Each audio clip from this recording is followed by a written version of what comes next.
Good evening, church. Let's all worship our living God in this place. Hallelujah. Oh, we worship you. Be exalted in this place. Let's have your way, Jesus. Hallelujah. We worship you.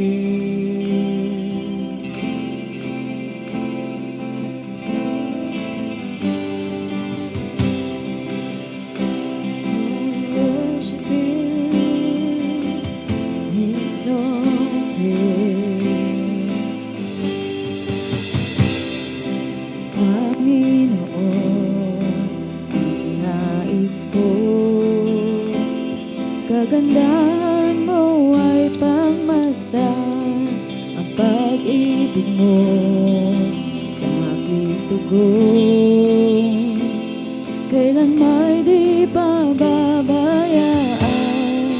sa'yo lamang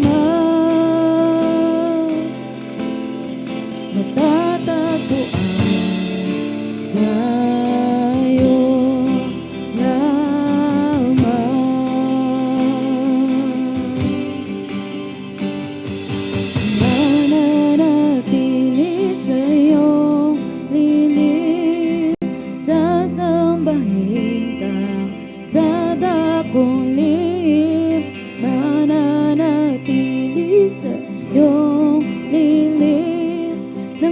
Sumpungan ka sa dakong lilim.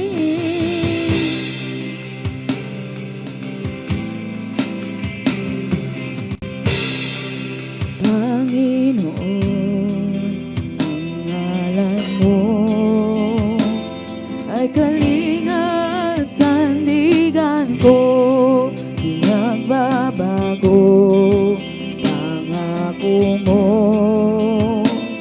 Salita mo'y panghahawakan sa'yo lamang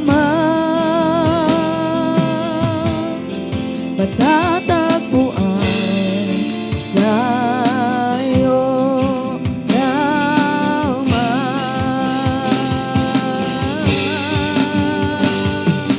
mananatili sa'yo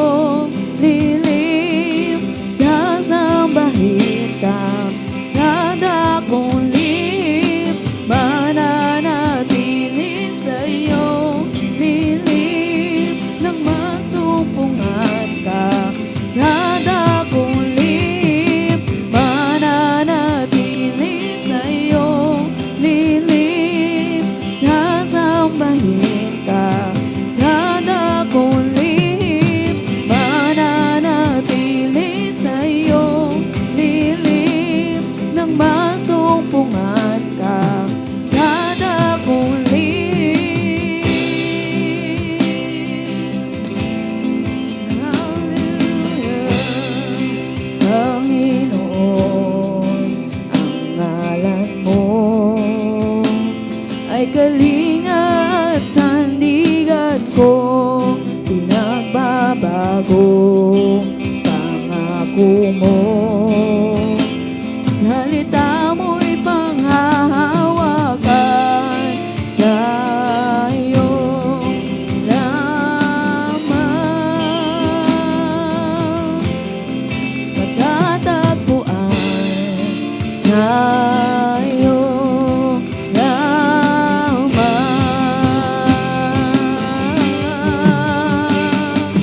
mananatili sa'yo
pangako mo. Salita mo'y panghahawakan sa iyong laman. Matatagpuan sa iyong laman.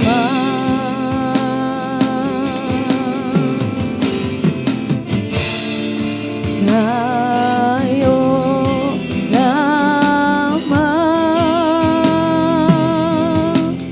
Matatagpuan sa iyong laman.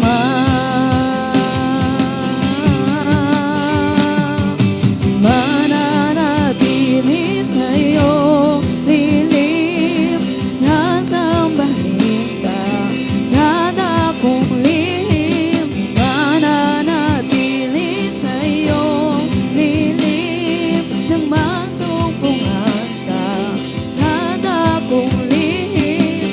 Mananatili sa iyong lilip, sasambahin ka sa dakong lihim. Mananatili sa iyong lilip, nang masumpungan ka sa dakong lihim. Hallelujah. Oh, tinataas ka namin, Jesus. Hallelujah.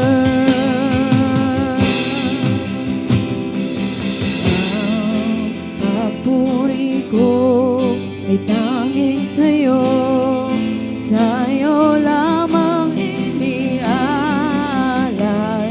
O Panginoon. Ang puso ko sa'yo magpakailanman. Ang papuri ko ay tanging sa'yo, sa'yo lamang iniaalay, O Panginoon. Ang puso ko sa'yo magpakailanman. Ang papuri ko ay tanging sa'yo, sa'yo lamang iniaalay, O Panginoon. Ang puso ko sa'yo magpakailanman. Ang papuri ko ay tanging sa'yo, sa'yo lamang iniaalay, O Panginoon. Ang puso ko sa'yo magpakailanman. Mananatili sa iyong lilip, sasambahin ka sa dakong lihim. Mananatili sa iyong lilip, nang masumpungan ka sa dakong lihim. Mananatili sa iyong, sasambahin ka sa dakong lihim. Mananatili sa iyong lilip, nang masumpungan ka sa dakong lihim. Ang papuri ko ay tanging sa'yo, sa'yo lamang iniaalay, O Panginoon. Ang puso ko sa'yo magpakailanman. Ang papuri ko ay tanging sa'yo, sa'yo lamang iniaalay, O Panginoon. Ang puso ko sa'yo magpakailanman. Ang papuri ko ay tanging sa'yo, sa'yo lamang iniaalay, O Panginoon. Ang puso ko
mga buhay, O Diyos. Salamat sa patuloy na pagsama at pagtulong mo sa amin. Salamat, O Diyos, na pwede kaming sumilong sa iyong piling. At alam namin, Panginoon, na patuloy mo kaming sasamahan at kukumpli, Panginoon, sa piling mo. Poproteksyonan at tutulungan sa lahat ng aming mga hinaharap sa buhay. Panginoon, Ikaw ang kasiguruhan namin. Ikaw ang aming katatagan. Ikaw ang aming kalakasan. Ikaw ang aming patuloy na buog, matibay na buog sa buhay na ito.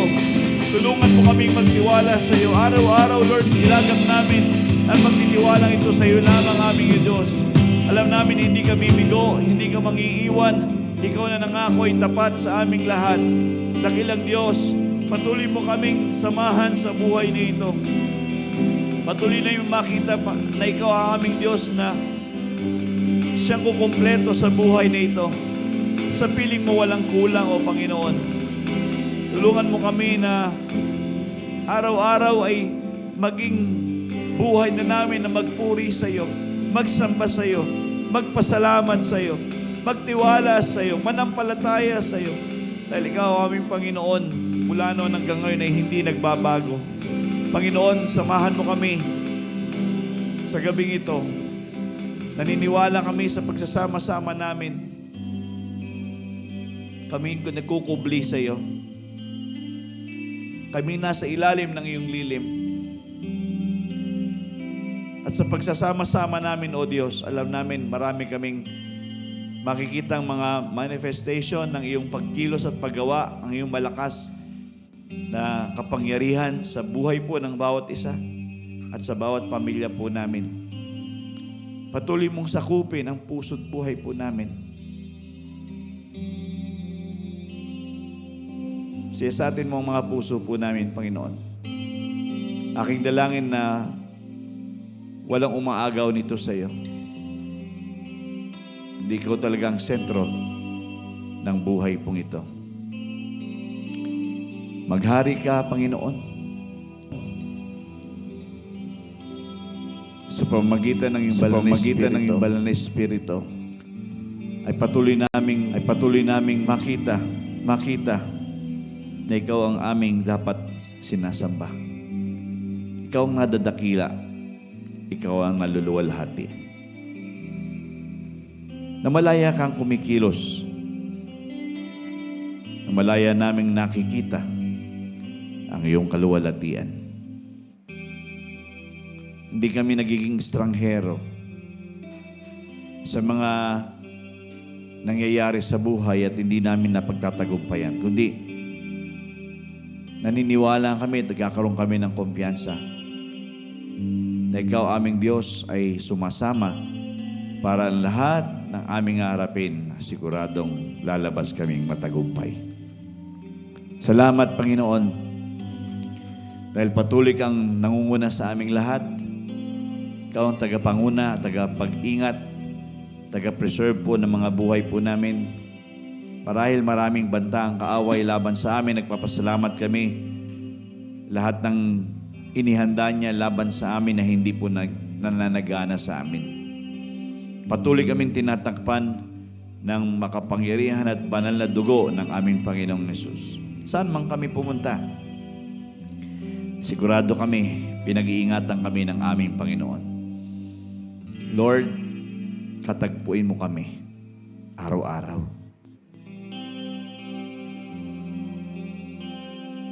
Lord, pahintulutan mo po na makita mo sa amin ang kapakumbabaan at pagpapasakop. Walang ere. Kundi hinahayaan lang na pangunahan mo. Sa lahat ng desisyon, hindi yung kami ang nasusunod, ikaw. Basagin mo, Panginoon, ang pagiging makasarili namin. Basagin mo, O Diyos, ang mga bagay na nakakapagwala ng aming atensyon sa iyo. Dalhin mo kaming lahat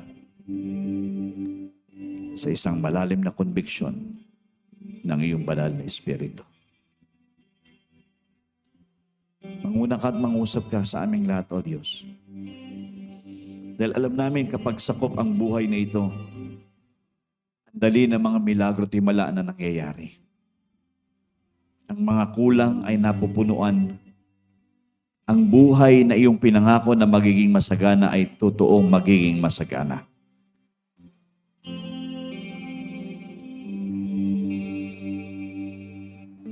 Sa panahon, Panginoon, na pinakilala mo sa amin ng iyong salita, hindi naman nangailangan ng mga tao na talagang sobrang mag-effort, kailangan lang manampalataya sa iyo. At ang mga end results, Lord God, ay talagang mga rewards, mga blessings, mga favors.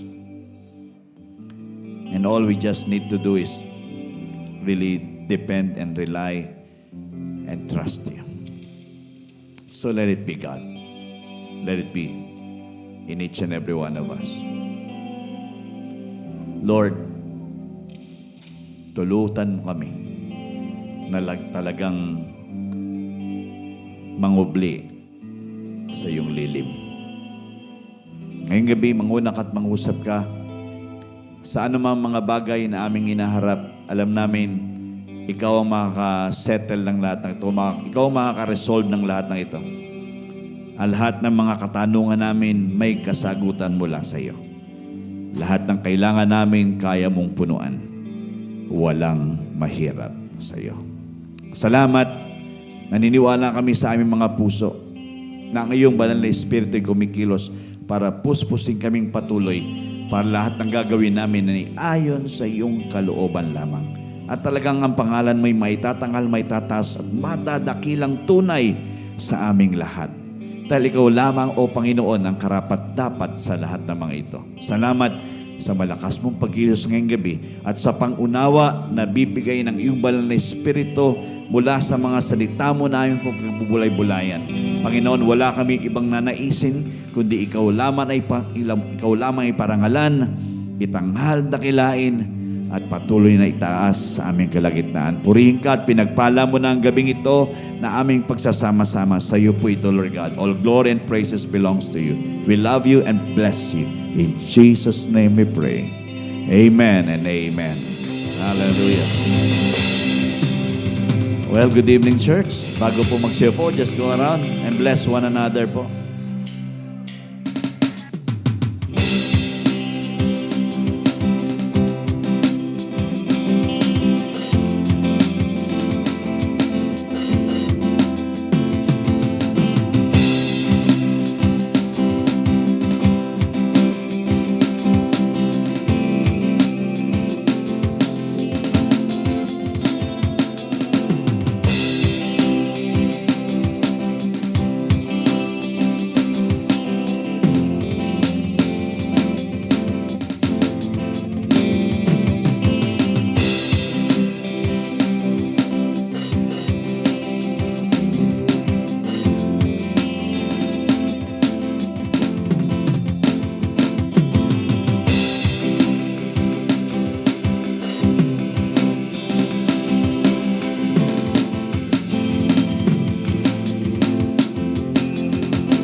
Magandang gabi.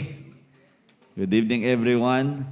Well, nice to see you on our midweek service.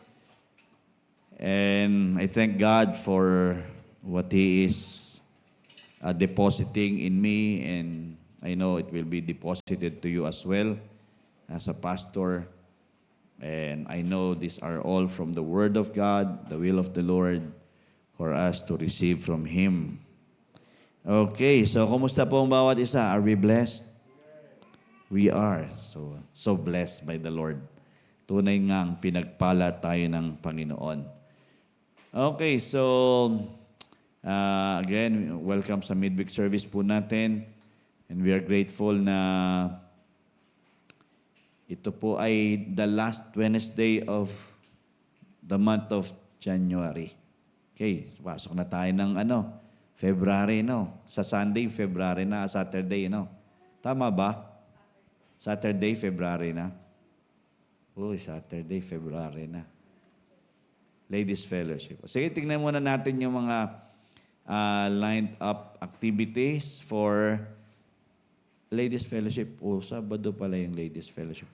Feb 1. Okay. Feb 1. Sabi mo Feb 2. So, Feb 1 ay Ladies Fellowship na po, alas 8 ng umaga. Okay? So, we are cordially and forcefully inviting the ladies to please do attend your fellowship. This coming Saturday na po yan, alas 8 ng umaga. Okay? And then, it will be followed on February 3 to 5 ang ating prayer and fasting. Okay, naka-line up na po rin yung ating prayer and fasting. Alas 7 po ng gabi yan. 2 nights po yung online at yung pangatlong gabi dito po tayo. And then Feb 6, Saturday, Feb 8, nagdodoble mo aking paningin. Feb 8 ay Youth Fellowship naman. So, the second time na sila yung magsasama-sama. Again, we are inviting the young people to encourage other young people to be a part of our youth fellowship. And then Feb 15, ang Kingdom Builders po natin, alas 4 ng hapon din po yung youth fellowship. Feb 15, yung Kingdom Builders, you will have your fellowship on Feb 15. And then on the next, puro Saturday po ito, Feb 22 naman, ay Couples Fellowship. This will be at 5 p.m. naman, Saturday din, meron pang, open pa rin po ito sa mga pwede nating gustong i-share na gusto makasama. So, I think $750 per head, $1,500 per couple. And, siyempre, inclusive na dyan ng pagkain at kung ano-ano pa. So, sa Kenny Rogers po yan, dito sa tapat ng Pavilion Mall, alas 5 ng hapon. Okay? So, you can invite other couples as well. And then, on Feb 28 naman, ang Young Adults Fellowship, alas 7 ng gabi. O, yung Young Adults ay may fellowship naman sa 28. Anong araw to? Friday? No, Friday and 28, ano? Parang pag Sabado, simula pa ng palagi ng bagong buwan, Feb 1, panibagong buwan. March 1, panibagong buwan. Sabado pa rin parehas.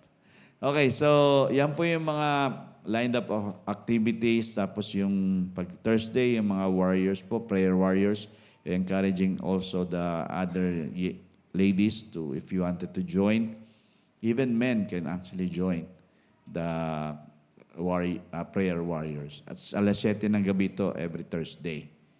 Okay? And there are still other ministries that are open for you wanted to join. The kids ministry, the usher, ano pa ba? Worship team, communication, media, sa sounds, pwede rin po. So we are encouraging everyone to be a part of the service of the Lord. Okay? Iba pa rin yung you are in there, being a part of the service of the Lord. Mamaya, sa pag-uusapan po natin, somehow, this is, actually one point lang naman ako mamaya eh. Pero this is very deep and very important for us to catch. Napakahalaga po na ma-catch po natin because I know this will determine what will be the next for us.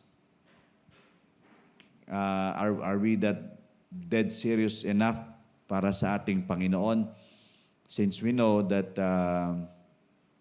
the Lord's coming is nigh, it's very near, and we cannot just be so complacent and then do nothing about it. Parang lang, let the days pass by and then nothing happens. So napakalaki ng ating kumbaga part. But He is not trying to burden us. Tandaan po natin, hindi tayo pinabibigatan ng Panginoon. He is just trying for us to regain our consciousness, our godly godly consciousness, para po ma-direct tayo sa mga bagay na pinagagawa niya sa atin. Alam ko ang sa Panginoon hindi naman puro dus eh. It's just our being, kung sino tayo. But the do's cannot manifest, hindi po magpapakita o magagawa ang mga dapat gawin kung yung ating pagkatao ay hindi naman talaga naayos. Okay, so we'll be we'll be taking up tonight a very important command of Christ. So I hope and I pray we'll just listen, kumbaga, and to understand and just catch from the Lord, not just catch from what we can catch from here, but from here. Okay? So this is series number, parang nasa dulo na tayo. Sorry series number 19. Sorry. Yan. Ako ba yun? Ako? Yan. So series number 19, this is still the commands of Christ. So specifically, ang ating pinag-uusapan every Wednesday are the things that Jesus actually have laid down to us. Yung mga nilatag ng Panginoon, ito mga gusto kong ginagawa ninyo. Ito yung mga bagay na alam kong kung susuriin natin, parang unattainable, but still can be attained by just learning the very basic of being a part of His kingdom. And if we are agreeing tonight that we are all part of the kingdom of God or the family of God, and we are all citizens of the kingdom of God, then there should be no issue. Walang issue dyan. Kung alam natin tayo ay nasa Panginoon at alam nating dapat ang ginagawa natin ay para sa Kanya, then we are not supposed to at least, kumbaga, struggle too much. Tama? Kumbaga, malaya nating ilalaga kung ano man yung sinabi ng Panginoon sa atin. And tonight, I'm not just trying on my own to impose something, but I wanted to just for us to catch what the Lord is trying to bring to us. It's not Pastor Wilbert's command.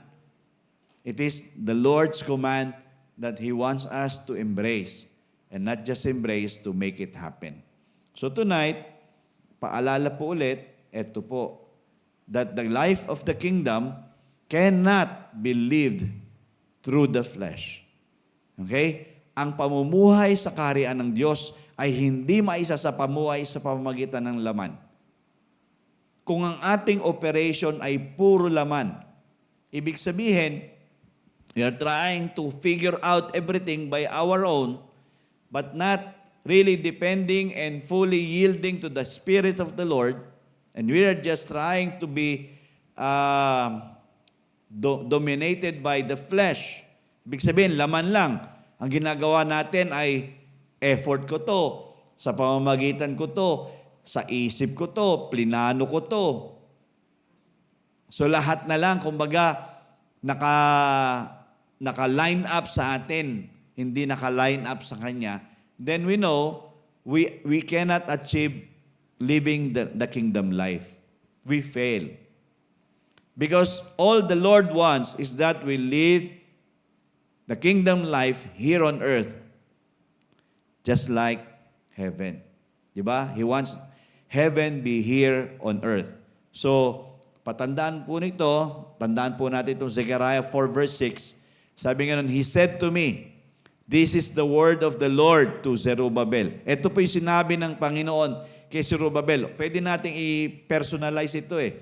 This is the word of the Lord to me personally, not by might nor by power, but by my spirit, says the Lord Almighty. So kung puro sarili, laman, lakas, si Lord mismo ang nagsabi, hindi sa pamamagitan ng lakas mo, kakayanan mo, abilidad mo, kundi saan? Sa pamamagitan ng Espiritu ng Panginoon.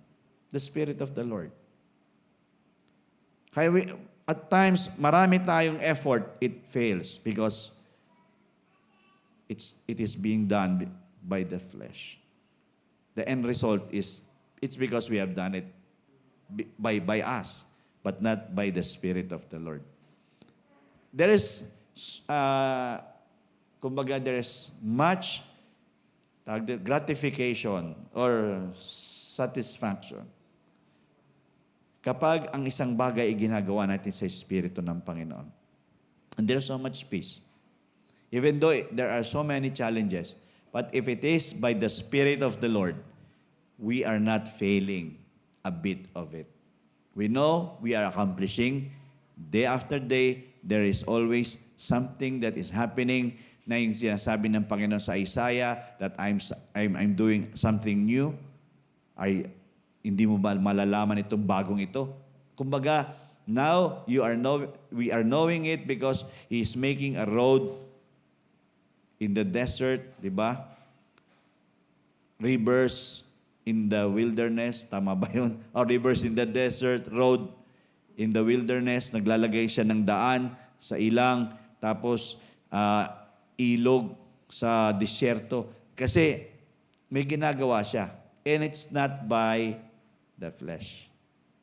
It's by the Spirit of the Lord. So tonight, I want us to concentrate in this command dahil alam ko, this is somehow heavy. But this is what God is requiring to each and every one of us. Dito tayo mag-concentrate. The command of Christ. This is series number 19. The command of Christ for us tonight to get is this. Anyone, sabi niya, kung sino man, who comes to me must deny himself, take up his cross, and follow me. Okay? So, this is somehow an invitation for everyone who belongs to the kingdom of God that when we are really serious to come to Him and to be a part of His family, all that we have to do and we need to be serious with this is to deny first ourselves. It's not about me. Baga, imbis na, yung nga, di ba yung sinasabing, kakainin mo na lang, kakainin mo na lang, ibibigay mo pa sa iba. Kumbaga, alam mo na namumuhay ka na hindi na para sa iyo. Namumuhay ka para sa iba na. You are now extending yourself to people. To which you know, when you extend yourself to people, God has already settled you first. Tama? Kumbaga, inayos ka muna niya, na alam ko namang ginagawa ng Panginoon yan eh. Dahil ang sino mang kabahagi na sa Kanya, kapamilya na, pinagpala na. Tama? So kung pinagpala na tayo, ibig sabihin, we have now the capacity to bless other people. So we must learn to deny ourselves and to take up our cross. Taking up our cross, it's not to burden us, okay, to bring so much burden us. It is taking up our cross is that we now do things Ang cross kasi, minsan ang tingin natin is more of suffering, di ba? But the cross here is that when we take up His cross, meaning we do the things that He does. And what He is doing is He is bringing life to those who are dead. He is bringing healing to those who are sick. He is freeing people who are in prison. Diba, kung babasahin niyo yung Luke 18, yung Isaiah 60, sabi niya, diba, sabi nga nun, ito yung pinipreach ko sa inyo na the Spirit of the Lord is in me. Diba? To set the captives free, to make the blind see, to set the prison out of it. Yung mga ganun na sinabi niya. So, nagiging buhay natin siya. When we are taking up this cross, meaning we are now doing the things that Jesus is doing actually. And following Him is that all the way, we are sold out na, sige, Panginoon. Hindi lang sinabi, kundi talagang ginagampanan. Kaya minsan, sa atin po, it's very important that si Jesus hindi naman masyadong masalita siya. Nag-iiwan lang siya ng mga, mga teachings di ba? More on teaching siya. Pero yung mga iniiwan niya ay mga katuruan na kailangan maisakatuparan. So he's not just say it, but he will just do it first. Ang Beatitudes, hindi naman niya basta sinabi lang yon, kundi pinakita niya kung anong meron sa kanya. At ang number one niyang katunggali during that time ay mga Pharisees, Sadducees, the scribes. But he is making himself an example that this is we are supposed to be. That I'm denying myself. I'm not living by my own. I'm taking up my cross. I'm doing things that you are not doing because people are being freed from the demons. People are being raised from the dead. Those who are sick are healed. Those who doesn't have, nagkakaroon na. So, yun ang ginagawa and they follow me. So, we need to somehow take some serious time sa ating mga sarili.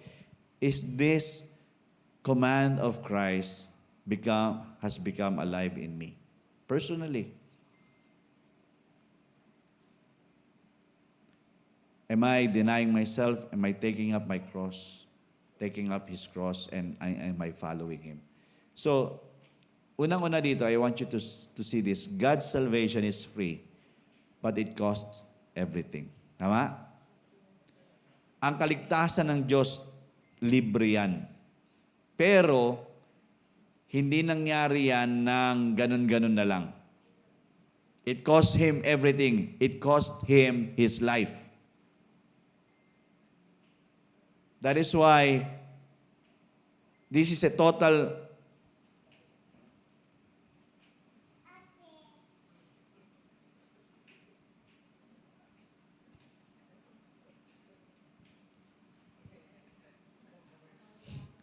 nawawala bata. May nawawalang bata po dito.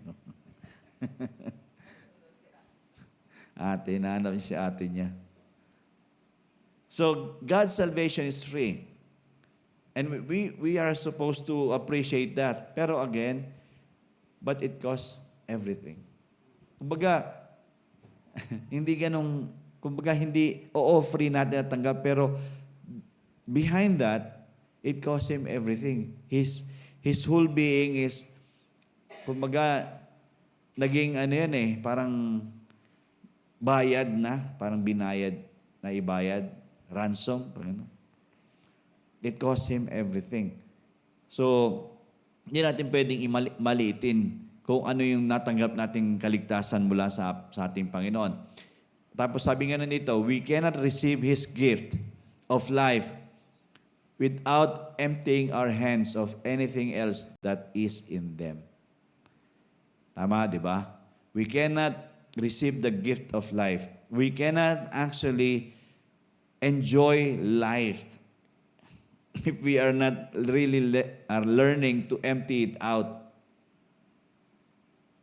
or letting it go. Because a lot of us, marami po sa atin,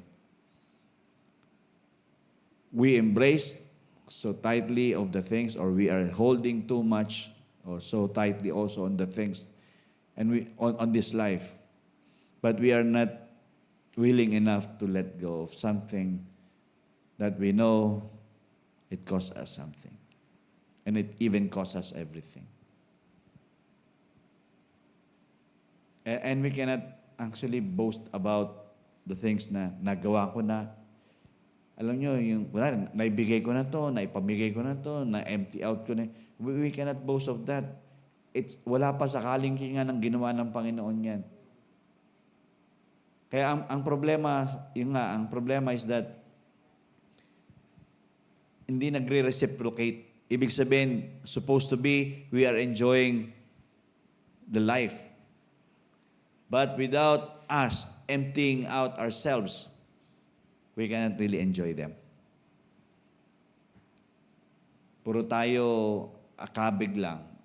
Kasi alam naman natin, gano'n naman talaga tayo. Nobody in this place can say na, ay, hindi ako ganyan, mapagbigay ako. Kahit na sabihin natin mapagbigay tayo, we are still trying to gain something for us.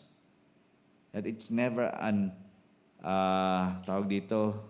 attempt na normal na magbibigay talaga tayo. There are so many conditions in our mind, di ba?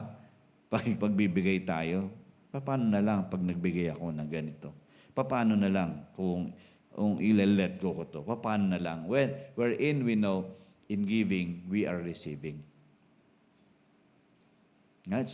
Sabi naman ng Bible yan, it's more blessed to give than to receive. Amen? Next. Sabi yung giving Him our allegiance means no competitors for our affections. Pag ibinigay natin sa Kanya ang ating allegiance, okay? Yung ating, ano ba allegiance? Yung panunumpa natin sa Kanya. Lord, sa iyo ako.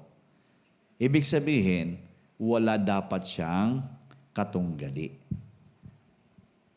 Wala siyang dapat tawag dito, yung kakontrabida.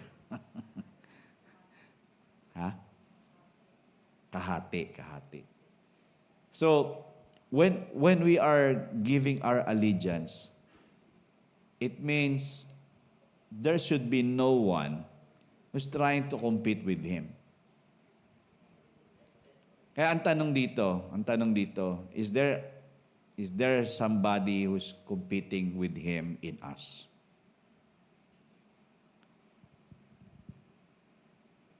Again, ang salita ng Panginoon is just trying to remind us na we have to somehow, kumbaga, rethink of sabi nga, consider our ways, sabi ng Bible. Consider our ways. Totoo ba talaga na ang ginagawa mo ay para sa Kanya? Baka hindi naman. Baka mukha lang. But it's not really for Him. But when we really learn to give Him our allegiance, it means we are not trying to produce competitors sa ating Panginoon. No competition of our affection sa Kanya. No one should take His position in us. It should just be Him. Okay? Next. Sabi nga nun, bakit? Parang lampas na.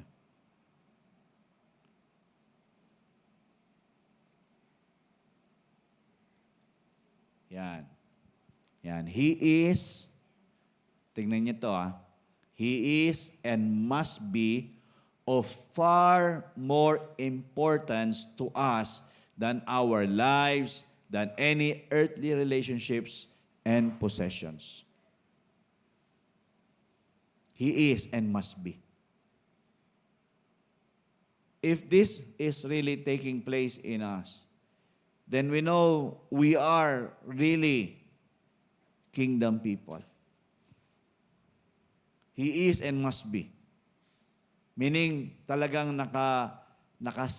selyado na, naka-zeal na si Jesus, si God sa mga buhay po natin at ang malayang pagkilos ng Holy Spirit sa atin. So, He is and must be of far more importance. Ibig sabihin, if there is somebody who's on top, He must be more on the top. If there's somebody who's trying to get his position, we must bring him back to his position, which is always on the top, always on the first. He must be like that, more than our lives, more than the earthly relationships we have, and more than our possessions.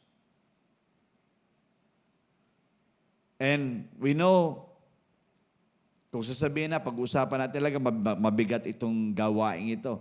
Pero sa totoo lang, that is what our Lord Jesus Christ is trying to require us.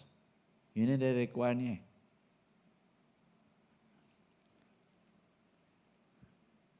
Tingnan niyo po ito. We are bound to Him entirely with no reservation. Di ba, ito isipin na lang natin, ang Panginoong Diyos, He is a jealous God. Basiloso ang Diyos. So, He doesn't want us na merong kahati siya sa buhay na ito. So, we are bound to Him entirely with no reservations. Ibig sabihin, we are just sold out that He is solid in this life. Solid ka, Panginoon. Gagawin ko kung anong gusto mo. Alam kong I don't do it perfectly, but you are a perfect God to me. I will still do it. Even though I fail a lot, but I will still be yours and yours alone. Ano man ang mangyari, sa'yo talaga ako. Walang aagaw sa'yo. Nakatali na ako sa'yo.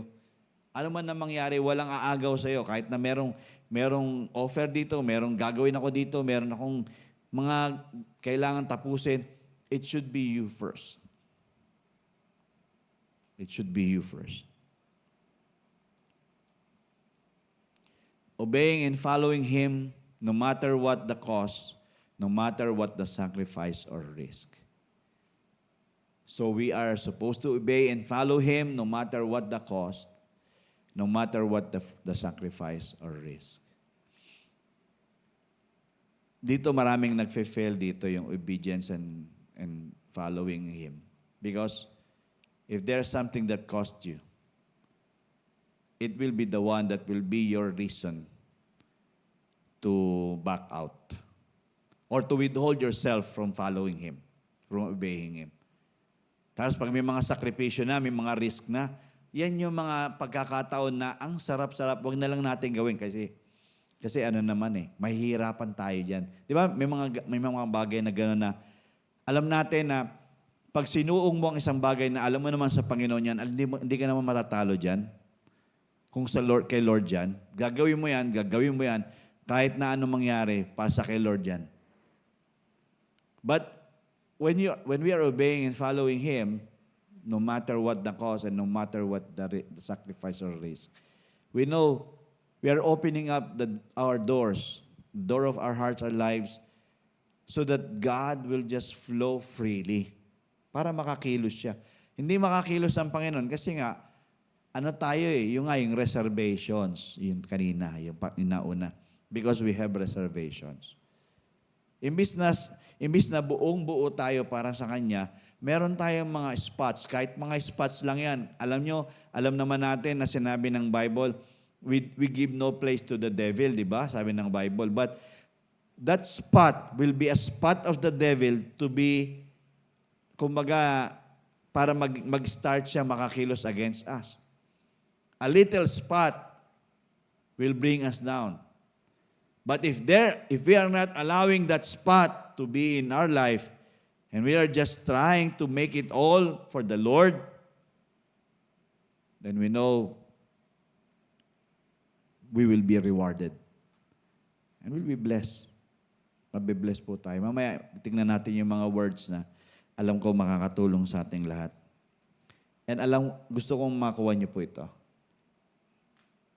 Yung command ni Christ na anyone comes after me must deny himself, take up his cross, and follow me is not an optional. Again, kasi pag optional, ibig sabihin, there is a plan A, there is the plan B, there is a plan C. When it doesn't work, this one, and then I'll choose another one, parang tayo pa rin na nasunod, option lang natin eh. But this command of Christ is never optional. It's not optional. Amen? Mandatory. Kumbaga, binigay ko sa iyo ito, gawin mo. 'Di ba? Sa militar nga, 'di ba, say obey first before you complain. How can you complain when you have already obeyed? Ganon din tayo, nagpa-enlist tayo sa pamilya ng Panginoon, sa sundalo ng Panginoon. Tapos, no Lord, I will obey you, I will follow you when maganda ang perks. Di ba, yung naikwento ko na sa inyo ito, yung nangarap ng magandang buhay. May panawagan ng Panginoon eh, sumunod ka sa akin, ako naman ang bahala sa iyo, bibilis naman kita, samahan naman kita. Yung nga, nag-graduate ng high school, nag-graduate ng college, nakapagtrabaho, nakapag-asawa, tapos nagkaanak, nagkaapo na, tapos nung medyo maedad-edad na, yun na nga, sabi, pwede na. Kaso ilang taon na lang ibibigay niya. Kasi nga, wala na, ugod-ugod na. Kaya again, wala naman late kay God eh. Pero ang tanong, sinabi na ng Panginoon ng kanyang command sa ating lahat. And it's never optional. And I will still remember this nung tawagan ako ng Panginoon after I graduated sa high school. Pumasok kagad ako, tapos nag-delay ako. Alam niyo ba yung pasok ka, pagkatapos, ilang taon na ba ako ng high school? 16.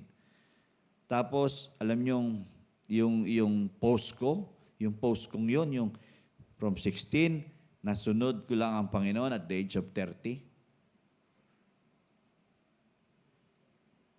Because, pag sinabi ng Panginoon, it's never optional eh. It doesn't change eh. Tama? When He says a word, it is already fixed. Nasa atin na lang how we will respond, how will we follow what He has already given to us. And there are a lot of times talaga na we have so many options. And that really is never pleasing to our God. Kaya nga sa ating mga mananampalataya, pag tayo'y sinasabihin ng Diyos na, gawin mo na yan. Tapos, Lord, later, yung sa mga Pilipino, manyana, habit, manyana, later. Mayana po.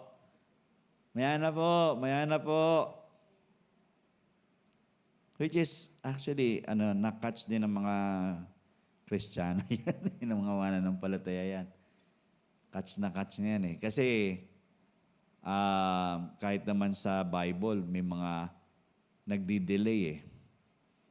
Pero, alam nyo, kung nangyari sa Old Testament, binabasa natin di ba yung Old Testament, yung mga nagdi-delay, nakikita natin yung mga nangyayari sa kanila. Sabi ko, Lord, kung yung panahon namin, yung panahon ng Old Testament, siguro wala na kami dito sa mundong ito. Pero ngayon, napakabiyaya mo. this is the dispensation of your grace. I mean, meaning this is the time that you are pouring out your grace on us.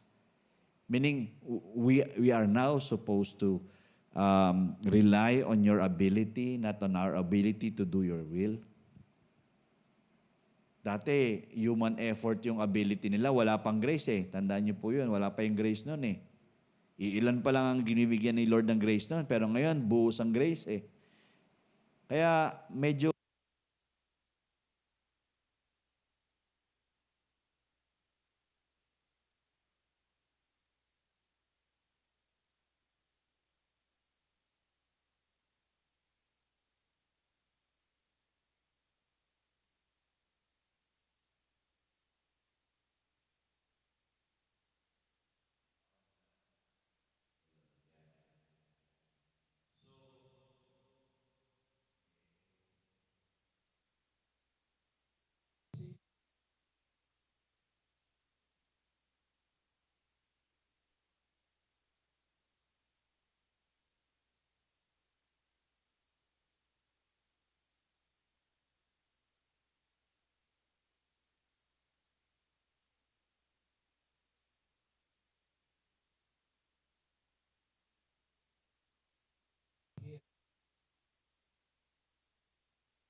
so we need to really take some time no na i-consider itong commandment ni Christ na ito.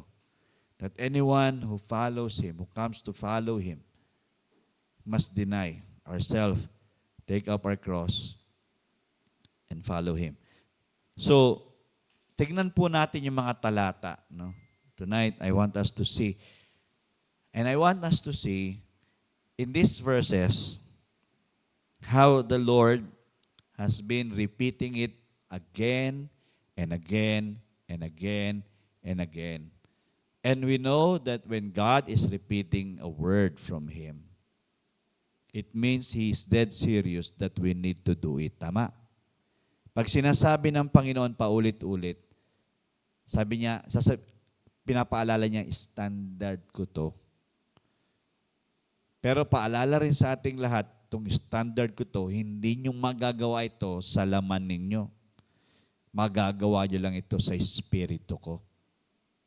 Okay, tingnan po natin, Matthew 8:34 to 35. Lahat po naman ito yung New King James Version.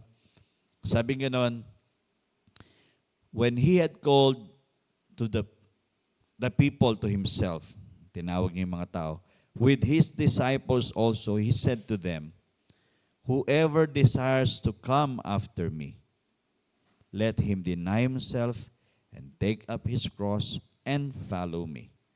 For whoever desires to save his life will lose it. But whoever loses his life for my sake and the gospel's will save it. This is a very strong word from the Lord. Nung tawagin niya ang mga tao, hindi niya ito in-exclusive sa mga disipulo niya. Kasi gustong niyang iparinig pati doon sa mga taong sumasama at sumusunod sa kanya during that time. And He's saying, this is what I want you all to do. You desire to come to me? Then, deny yourself. You take up your cross and you follow me. Because when you wanted to save your life, you will surely lose it. But if you are trying to lose it for my sake and the gospel's, you will save it. Yung gain. Kasi gusto mong, kumbaga, makinabang sa buhay na ito, pero hindi mo naman ginagawa ang kalooban niya, mawawala lang yan. Lahat ng pagpapagal, paghihirap, kung wala ang Diyos, baliwala rin ang lahat ng iyan. Another verse.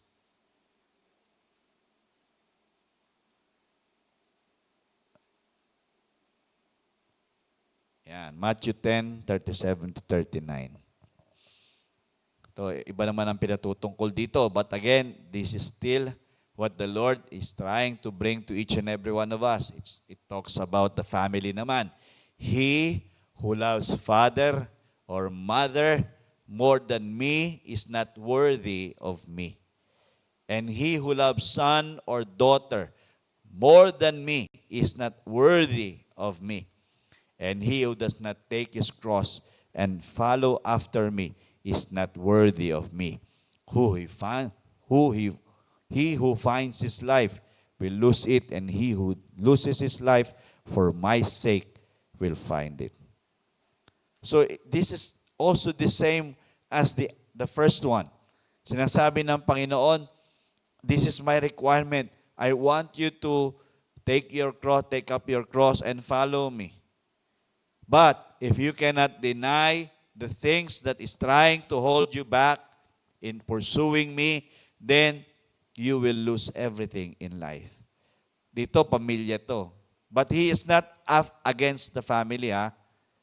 Tandaan po natin yan. But he is just trying to say to each and every one of us, kung tayo ay susunod sa Kanya, pero ang ating dahilan, napakataas ng dahilan.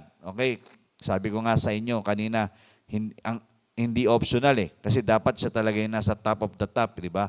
But the option is, I just need to do this to my father, to my mother, to my son, my daughter. Sabi niya, hindi ka karapat-dapat sa akin. Minsan sasabihin natin, sakit naman ito, Panginoon. Sakit, di ba, no? Pamilya ko to eh. Pamilya ko to. Hindi mo pamilya yan. Binigay ko sa iyo yan, pinagkatiwala ko sa iyo yung pamilyang yan. Turuan mo yung mga pamilya mo na magsilbi din sa akin. Sama-sama kayong magkaisa. Na magsisilbi din sa akin. Kasi, ang Diyos, binigyan tayo ng buhay dito sa lupa eh.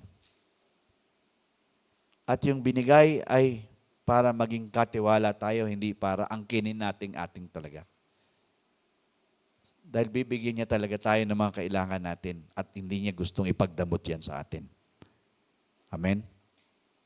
So the Lord wants us to just learn to take up our cross, meaning He wants us to, again, use this life to bring life to others. Parang, kung isipin mo itong talatang ito, there's somebody in the hospital who's needing you to be, alam mo na, kinukonvict ka na ng Holy Spirit na puntahan mo, ipanalangin mo. Or just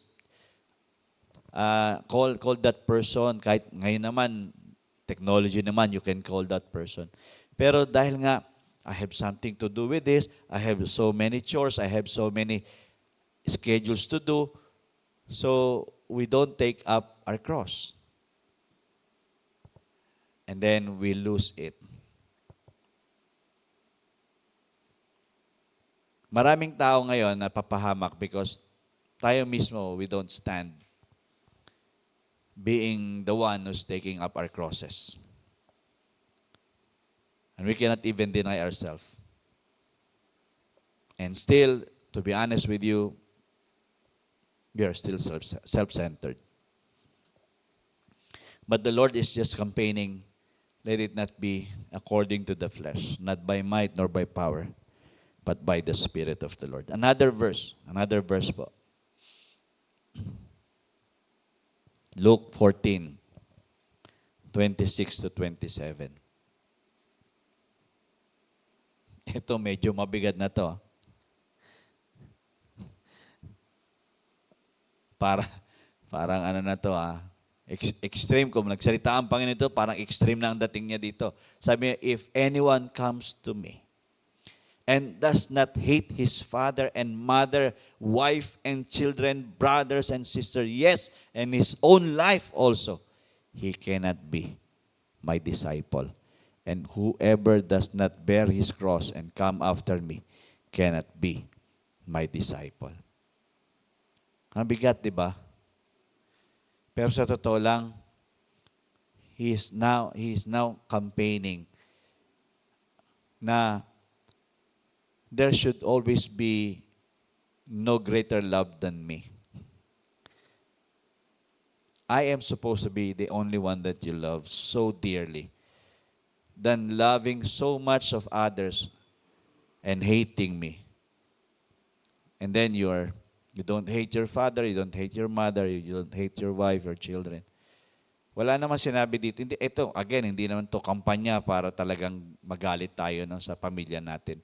Ang sinasabing, ito yung tinatawag na righteous indignation, yung matuwid na pagkagalit. Ibig sabihin, magagalit ka dahil alam mo na maagaw ang mga bagay-bagay sa attention mo sa Kanya. Na makakagawa ka naman ng tama at matuwid para sa kaluwalhatian niya. So the Lord wants us to just learn to, again, bear our cross and come after Him. Because, again, we disqualify ourselves if we don't learn how to be a true disciple of the Lord Jesus Christ. And the last verse is here. Last verse na po ito. Sabi nga nun, Matthew 16:24 to 26. Then Jesus said to his disciples, "If anyone desires to come after me, let him deny himself and take up his cross and follow me. For whoever desires to save his life will lose it, but whoever loses his life for my sake will find it. For what profit is it to a man if he gains the whole world and loses his own soul? Or what will a man give in exchange of his soul?" Isipin po natin nung sabihin ng Panginoon to, may dagdag kasi, di ba minsan, nakaano lang tayo, tumitigil lang tayo dun sa But kung babasahin natin yung mga sumusunod na talata, binibigyan niya ng diin, ano ba ang mangyayari sa atin kung hindi natin gagawin ang gusto niya sa buhay natin. At ang ating pagtutuunan lang ng pansin ay mga bagay na makikinabang tayo, pero alam naman natin mababaliwala lang ang lahat ng ito. So, the Lord is just trying to remind each and every one of us, dead serious ka ba talaga na sundin ako?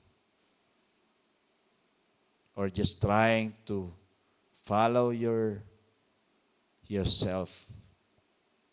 Sundin mo yung sarili mo, i-reward mo yung sarili mo. Naging kagawian ko to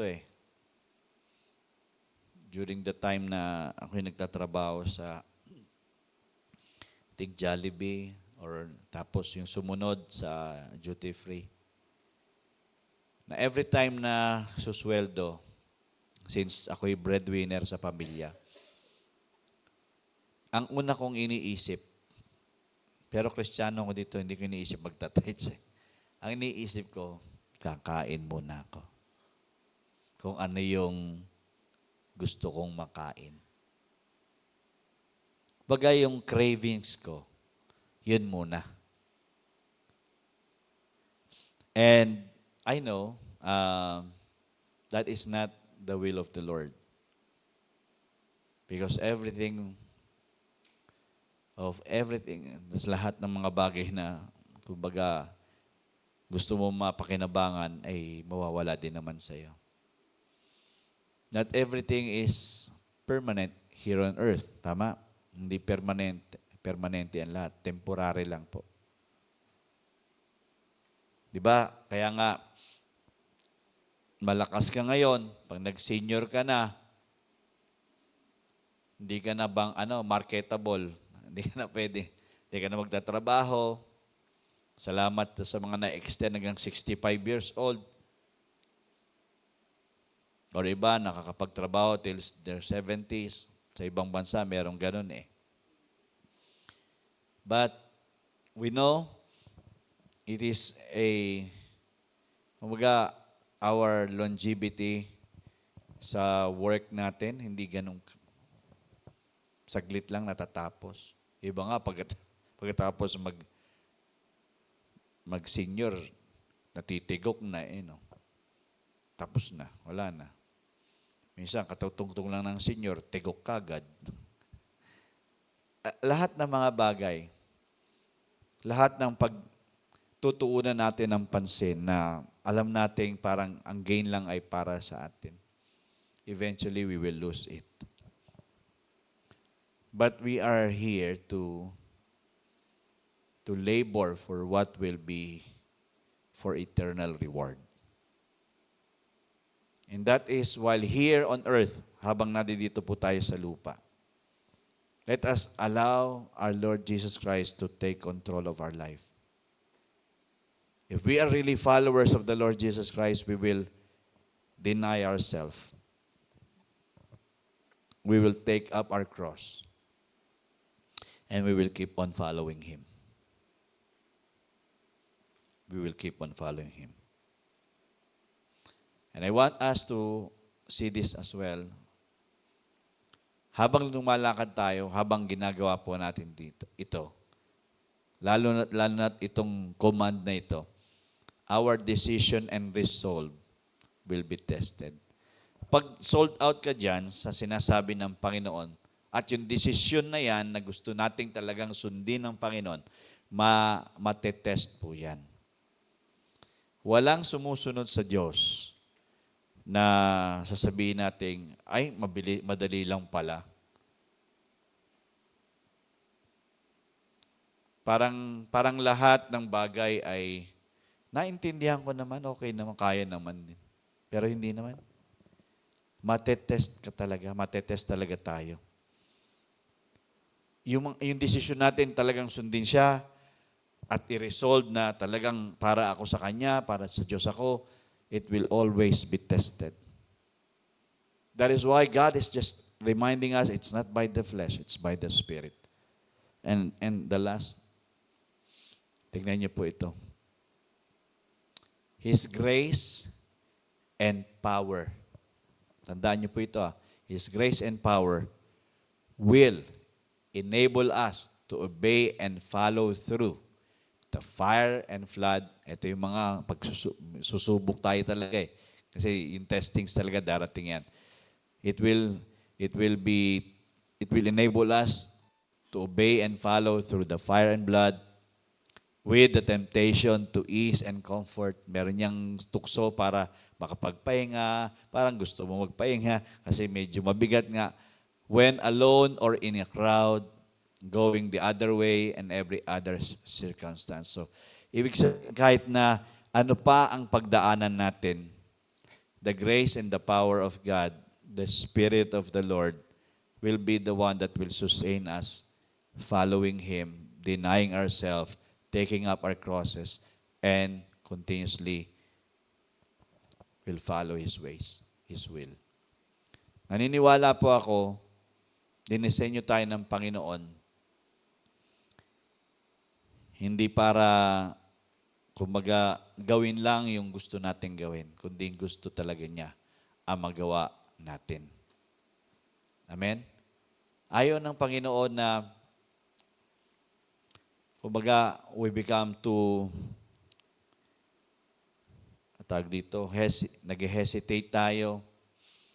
Gagawin ko to ngayon, susunod, hindi na ulit. To which maraming mananampalataya ay ganyan. Sala sa init, sala sa lamig. Ang Panginoon, ayaw niya na ng maligamgam eh. Ang gusto ng Diyos, yung talagang kung mainit ka, magpainit ka lalo. Kung malamig ka, alam mo naman kumbaga, katapusan yan. Pero pag maligamgam tayo, yun yung nakakalungkot kasi even Him, our God, will spew us out of His mouth. Sinusuka niya yung maligamgam. Kumbaga, sala sa init, sala sa lamig. Hindi malaman kung active ba o mag-i-inactive. Parang sa grupo ng sa mga pastors, siyempre, sa attendance namin for the whole year, inactive. Ano lang to, umatin lang to ng sa 12, 3 lang. Kailangan 9. Inactive to. So, subject ka na sa expand ba yan? Expelled, may expel ka. Expulsion, matatanggal ka na. So, may nangyayaring gano'n kahit sa human pero imagine sa atin Pero ayun nga, by the grace of God, nandiyan pa rin siya. Pinapaalala niya pa rin sa atin, Nak, susunod ka. Tatwa mo yung sarili mo, ha? Huwag ka masyadong pumapagitna sa sarili mo. Tapos, bitbitin mo yung krus. Yung krus, kapangyarihan yan, diba? That is a sign of power, Symbol of power yung krus, You take that cross wherever you are. You can release power to other people. And then, you follow me. You just keep on embracing my teachings, my ways, my will, so that my kingdom really will come. He wants these things to come to pass. And I pray, tayo po, na nandito, nakaka-receive nitong mga salitang ito, we will strongly consider, really, as we come to Him, we will deny, take up the cross, and follow Him. Amen? Tayo po tayong lahat. Dadagdagan ko pa sana kanina to. Iniisip ko, ito pa lang, okay na to. There are other things na pwede namang idagdag. But I think this is enough for us for tonight. I believe meron pong sineset up si Lord sa ating mga buhay, sa ating church. And He is actually dealing with us. Dinidil niya tayo. And I hope magpapadil talaga tayo kay Lord, no? Yung we are not trying to, kumbaga, dito yung pinipigilan natin siya, yung sina-shutdown natin yung, Lord, wag mo na ngayon kasi meron pa akong mga gustong gawin. Just allow Him. Hayaan lang natin ang Panginoon kumilos. Tapos, i-process niya tayo. Kasi, ang iba namang gusto makita ang Panginoon, kundi yung humility at submission natin sa Kanya. At kapag nangyayari naman yun, we know na we can be guaranteed na the Lord is the one taking us to the higher heights, to another level of this life. So, again, you might be hearing this again and again, but the Lord is just reminding us that kingdom life is not by the flesh. It's by the Spirit of the Lord. And let the will of the Lord be done. Amen? Pray po tayo. Let's bow our heads and close our eyes. Let's pray. Hallelujah. Dear Abba Father, we thank you for once again bringing to us to the truth of the words of our Lord Jesus Christ and by the power of your Holy Spirit. Alam namin, Panginoon, ito ang panahon na hindi kami dapat nagdadalawang isip sa pagsunod sa iyo. Sa paggawa ng gusto mo. At sa patuloy na ginagawa kang sentro sa buhay na ito. Tinatalaga ko, Panginoon, ang buhay ng aking mga kapatid, pati na ako. Maging Panginoon ka sa buhay na ito. Punuin mo ang aming mga buhay ng iyong banal na presensya. At gagawa kami ng mga bagay na ayon sa gusto mo. Maging malakas ang pagkilos ng iyong banal na Espiritu para kami ay paalalahanan ng iyong mga pamamaraan at huwag kaming lumayo sa iyong mga gusto na gusto mong aming dilalakaran. Dakilang Ama, kami po'y nagpapasalamat dahil ang panahong ito'y panahon ng iyong masaganang biyaya para sa aming lahat. Nais po namin na patuloy na malaya po kaming mapuno ng iyong masaganang biyaya. Nang hindi namin kayang magawa, ay magagawa na namin. Dahil pinupuno kami ng biyaya at alam namin, Panginoon, na yung mga imposible magiging posible. At makikita namin na nag-uumapaw din ang malakas na pagkilos ng iyong kapangyarihan na dumadaloy sa aming buhay at sa pamamagitan ng aming mga buhay. At nakikita namin, Panginoon, na manifested talaga ang lakas ng aming Diyos sa buhay na ito at sa buhay na ibang mga tao na dinadala mo sa buhay po namin. Lord, ang panahong ito, gamitin mo kami. Gamitin mo kami, Panginoon, para ipahayag kung sino ka sa aming mga buhay. At madama nila ang iyong kapangyarihan, ang iyong pagmamahal, ang iyong pangangalaga, ang iyong presensya. Lord, tulungan mo kami araw-araw na hindi ka lang maging option, kundi ikaw talaga ang prioridad. I pray, Lord God, that you will be the one that rules and dominates our lives. Lord, I pray as well na ang buhay na ito, habang nagpapasakop sa iyo at nagpapakumbaba, Panginoon, sa iyo, ay iaangat mo para makita namin ang mga pabor mo na malakas ding dumadaloy sa aming lahat. Do a work, Lord God, in our lives. Change us continuously. Magparaya kami sa mga pagbabago at baguhin mo kami para makapagbigay karangalan sa iyo at kaluwalhatian ng buhay na ito. Panginoon, gamitin mo kami na daluyan talaga ng iyong malakas na mga milagro at himala. Ang mga pangangailangan ay hindi po talaga nagiging dahilan para kami ay umatras, kundi lalo pa kaming magpatuloy dahil alam namin dadaloy ng malaya ang iyong supply. Wala kaming pagkukulang sa piling mo. You will always provide. You will always be there for us. We thank you, Lord, dahil makikita namin personal sa aming mga sarili na habang kami ay totally yielded and surrendered sa iyo, makikita namin, O Diyos, na ang langit ay talagang nangyayari dito sa lupa.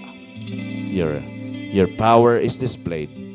Your presence is really experienced. And we are really enjoying the embrace of your love.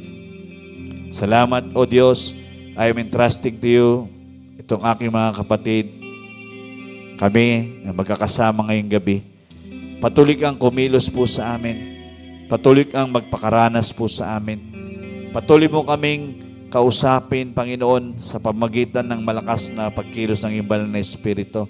I-remind kami palagi ng mga katotohanan ito. Huwag kami maging stranghero, kundi sa pakikinig namin ng konbiksyon ng banal mong Espiritu ay sumusunod kami sa mga pamamaraan mo. Nagpapasako kami sa gusto mo.